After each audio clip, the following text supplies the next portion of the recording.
This test uses BLC label printing, printer and detector.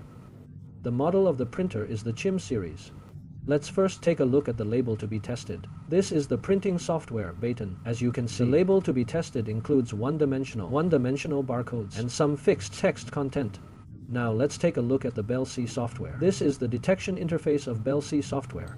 The function to be realized this time is to verify data of barcodes and QR codes for readability verification, duplicate code serial number verification, and defect detection for fixed text parts. Now let's start BLC. After BLC is started, our alarm light will keep flashing green. Now let's start the printing and detection. Print 5 first. It has started printing. While printing, we have already done the detection. All 5 have passed the inspection. Now we switch to the printing software, Bartender. The last digit here is 13. The last number of the last one. Now let's change the serial number to 13. Print 1 more. Now BLC detects duplicate code and pops up an alarm. At this time, our printer will be in a paused state. The buzzer will flash a red light. Let's deal with it first.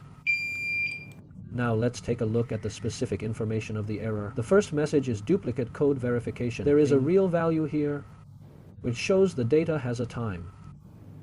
August 13th, 2025, 1:49 p.m. The data number 1 is greater than the appearance, which is greater than the allowed number of 1. The second one is the barcode. The barcode data is also from the code NG.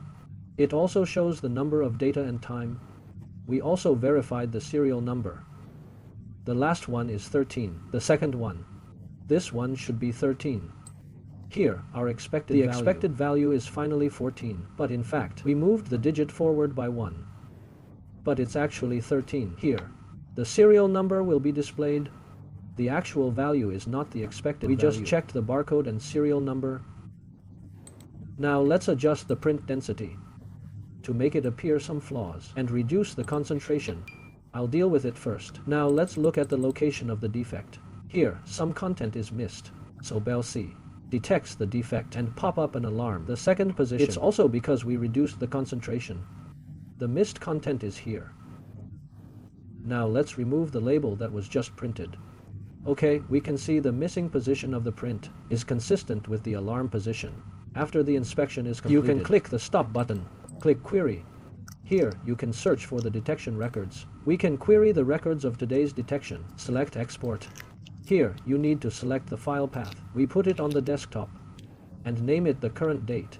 The exported file format is Excel, or PDF or CSV. Here, select to export batch reports, export the test details, export images and snapshots. Click Export.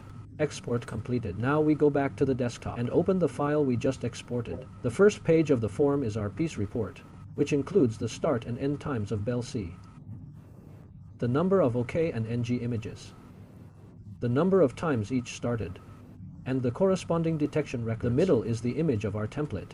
The second page is our detection record, which contains detailed detection information, and also the images that have been detected. You can see here is our snapshot. This one is the original image. That's all for our demonstration.